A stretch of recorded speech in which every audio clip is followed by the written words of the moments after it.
welcome to today's video. I'm Ria, wedding stationery designer and stylist, and I love helping couples like you have more fun while you plan your wedding. In today's video, we are going to be chatting all about where to start with your wedding styling. So let's get into it. So I know there are lots of couples out there who are either really excited and have loads of ideas for decorating their wedding venue, and they just might need a few pointers, or you're the type of couple who feels overwhelmed by it all and you just don't know where to start and you really need some advice. So if either of those are you, I am going to be sharing my top tips to help you go through the process. So step number one is to make sure that you have a clear vision to start with. This is something I talk about all the time, having a clear vision. It's so important. Your wedding, you need to look at it like it's a project, which it is.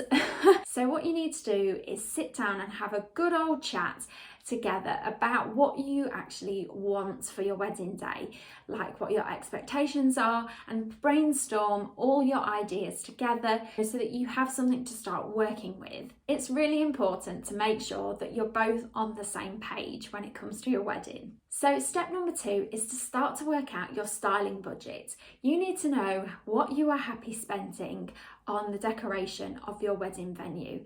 So I would advise putting at the top of your list what's most important to you. You know, it could be the tables are the most important part. It could be you really want the most epic welcome area.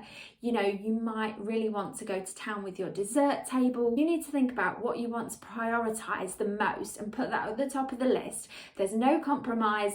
You are going to have that, so that comes first, and then there'll be things that you really need for the styling side, and also the things that you could have, but like if you spent the budget, you're not so bothered about having them. So that's how I would divide your budget up. So the third step is to create yourself a visual guide. Now by this, I mean it could either be a physical mood board that you create, it could be a board on Pinterest, just somewhere where you can collect all your ideas together, like your favourite ideas, and start getting a visual reference going for yourself, because then you'll have something to always refer back to. Every time you've got a decision to make, you can refer back to this board and you'll know that everything is matching up and aligns together with the style that you actually love. One of the things that I notice that couples struggle with the most is visualizing everything together, and this is why a mood board is so powerful, because it brings all the visual elements that you really love together so that you can clearly see what it is you're aiming for. This is why wedding professionals use them all the time to communicate with couples, so don't underestimate the power of what a mood board can actually help you with. So the fourth step is to start considering your wedding venue. So it's really important when choosing a wedding venue that it aligns with what you've created from the beginning, all your ideas, all that brainstorming, all the collecting of inspiration and everything, all of your favourite ideas. It's really important that the venue you choose, it really aligns and matches with your vision. This way, it will be much easier to create the day that you actually want, and you're not fighting against all the elements that it doesn't have, or you've got to work with things that you didn't want. So it's really important to pick something that really fits with what you're trying to achieve. So the next step is to start searching for your suppliers. So this step will become really easy when you've sorted out your venue and you know what your wedding style is. You want to find suppliers where their decor aligns with your venue so that it all looks really cohesive together. So step 6 is to choose your key areas that you want to style. While it would be nice to decorate your venue from top to toe, it's not always affordable or necessary for you to do so to make an impact. So my best advice is to choose the areas that you want to showcase and that are going to get the most attention from your guests. So these areas would obviously be like the welcome area, like on the tables, like you might have a guest book area. It's really going back to your budget and putting all your attention on those key areas that you want to show off. So step 7 is not to forget the details. You really need to gather those vital bits of information when you're going to be decorating your venue. This will make the job so much easier. So you need to consider the size of your venue. You need to know the measurements of your tables and chairs. You need to know all those kind of facts before you can make decisions on what decorations to buy. It can really make a big difference to your budget, because if you have a really big space to fill, then you might decide to buy small decorations and they don't actually have an impact. Therefore, you'll realise that you need more decorations. Therefore, you've spent more money trying to achieve more of an impact. Whereas if you was to consider that to start with, you might then think, right, I need bigger decorations to fill this space, and you've spent your budget more wisely to actually decorate it. So step 8 is to create yourself some mock-ups.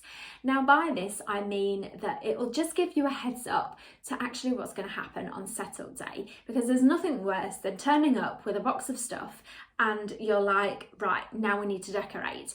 It's really a good idea to plan out what it's actually going to look like. Now, if you're hiring some of the items, you could still do a mock-up, you could still sketch out how you want everything to be placed so that other people who are helping you set up know as well. You might have a particular way you want the napkin styled and the stationery, so it's really important that you know before set up what you're actually doing. You could even set up your welcome area. If you've got a welcome sign with an easel and a few crates and lanterns and candles and things and any flowers, then you could totally mock that up so that when you actually go to style it, you know exactly what you're doing. So step number 9 is to consider your time frame. So by this I mean, how long is it actually going to take to decorate the whole venue? How much time do you actually need to get everything done? You might have suppliers that are coming in to do some epic installation, but it might take them half a day to do. So you really need to factor in how long all these things are going to take to do, because that might actually affect the rest of the styling, when it can be done, and depending on the area they're going to be working in and everything. So you really need to just work out a bit of logistics, and you might have to do a little bit of forward planning so that everything runs smoothly on setup. Another tip when it comes to time frame is just don't underestimate how long everything takes. It is amazing where the time goes when you're setting up. You're in your element, you're running to schedule, but things will just take a lot longer. And I would advise making sure that anything you can prep in advance, like folding napkins for example, or assembling pom-poms, speaking from personal experience there, make sure they are put together and assembled before you even turn up. Even if it takes up more room in the car, it is better to have a few trips than running out of time. So the final step is to make sure that you plan to have a team to help you decorate the venue.